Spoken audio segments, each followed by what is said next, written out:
ദേശീയപാത ആറുവരിപ്പാത നിർമ്മാണത്തിലെ അശാസ്ത്രീയത മൂലം പാലച്ചിറമാട് പ്രദേശവാസികൾ കടുത്ത ദുരിതത്തിലാണെന്ന പരാതി. ചെറിയ മഴ പെയ്താൽ പോലും പ്രദേശം രൂക്ഷമായ വെള്ളക്കെട്ടിലാകുന്ന സാഹചര്യമാണ് നിലവിലുള്ളത്. ചെളിയും മണ്ണും കല്ലും കലർന്ന വെള്ളം വീടുകളിലേക്കും കിണറുകളിലേക്കും വ്യാപാര സ്ഥാപനങ്ങളിലേക്കും ഒഴുകിയെത്തുന്നതായി നാട്ടുകാർ ആരോപിക്കുന്നു. പ്രദേശം പെരുമണ്ണക്ലാരി പഞ്ചായത്ത് പ്രസിഡന്റ് സി സാഹിറയുടെ നേതൃത്വത്തിൽ ജനപ്രതിനിധികൾ സന്ദർശിച്ചു. കഴിഞ്ഞ ദിവസം പെയ്ത മഴയിൽ പ്രദേശത്തെ റേഷൻ കടയിലേക്കും പലചരക്ക് കടയിലേക്കും വെള്ളം കയറി. കൂടാതെ നാട്ടുകാർ ഉപയോഗിച്ചിരുന്ന കിണറുകളിലും ചെളിവെള്ളം കയറിയതോടെ കുടിവെള്ളക്ഷാമ ഭീഷണിയും ഉയർന്നിട്ടുണ്ട്. ആറുവരിപ്പാത നിർമ്മാണത്തിന്റെ ഭാഗമായി നടപ്പിലാക്കുന്ന ഡ്രൈനേജ് സംവിധാനത്തിന് കൃത്യമായ ഔട്ട്ലെറ്റ് ഒരുക്കാത്തതാണ് വെള്ളക്കെട്ടിന് പ്രധാന കാരണമെന്ന് പ്രദേശവാസികൾ ചൂണ്ടിക്കാട്ടുന്നു. മേലെ കോഴിച്ചിന് ഭാഗത്തു നിന്ന് ഒഴുകിയെത്തുന്ന മഴവെള്ളം സാധാരണയായി പാലച്ചിറമാട് വയലിലെ തോട്ടിലേക്കാണ് ഒഴുകിപ്പോകാറ്. എന്നാൽ ഡ്രൈനേജ് നിർമ്മാണം പാതിവഴിയിൽ നിലച്ചതും അശാസ്ത്രീയമായ നിർമ്മാണ രീതിയും വെള്ളം കെട്ടിനിൽക്കാൻ ഇടയാക്കിയെന്നാണ് ആരോപണം.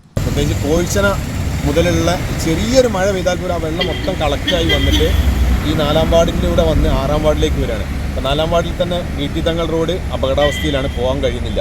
അതേപോലെ ഇവിടെ ഇത് 2, 3, 4 തവണയായി. ഇന്നലത്തെ സത്യം പറഞ്ഞാൽ ഇന്നലെ വലിയൊരു മഴയൊന്നുമല്ല, ചെറിയ മഴ വന്നപ്പോഴത്തിന് ഇവിടെ ഒരു റേഷൻ കട, അതേപോലെ തന്നെ ഒരു ജനറൽ സ്റ്റോർ, അതിന് അങ്ങേപ്പത്തെ ഫർണിച്ചർ, പിന്നെ നല്ല കുടിവെള്ളമുള്ള കിണർ, മൊത്തത്തിൽ ടോട്ടലി ആകെ പ്രോബ്ലമായി വെള്ളം കെട്ടി നിൽക്കണം. പ്രദേശത്തെ ഡ്രൈനേജ് നിർമ്മാണം അടിയന്തരമായി പൂർത്തിയാക്കി കൃത്യമായ ഔട്ട്ലെറ്റ് സംവിധാനം ഒരുക്കണമെന്നാണ് നാട്ടുകാരുടെ ആവശ്യം. വിഷയത്തിൽ ജില്ലാ കളക്ടർക്ക് പരാതി നൽകുമെന്നും നിർമ്മാണ ചുമതലയുള്ള KNRC കമ്പനി അടിയന്തരമായി ഇടപെട്ട് പ്രശ്നം പരിഹരിക്കണമെന്നും പ്രസിഡന്റ് സി സാഹിറ ആവശ്യപ്പെട്ടു. Vice president Cheemadan Shareef, Tanur block standing committee chairman KP Ali Ashraf, panchayat ക്ഷേമകാര്യ സ്റ്റാൻഡിംഗ് കമ്മിറ്റി ചെയർമാൻ പാറയിൽ ഷെരീഫ്, സീനത്ത് പാറയിൽ, നൈഫൽ പെരുമണ്ണ, മനാഫ് പാറയിൽ എന്നിവരും സന്ദർശനത്തിൽ പങ്കെടുത്തു. ഈ channel news, Malappuram. Skinnova skin clinic, advanced centre for skin and dermato surgery.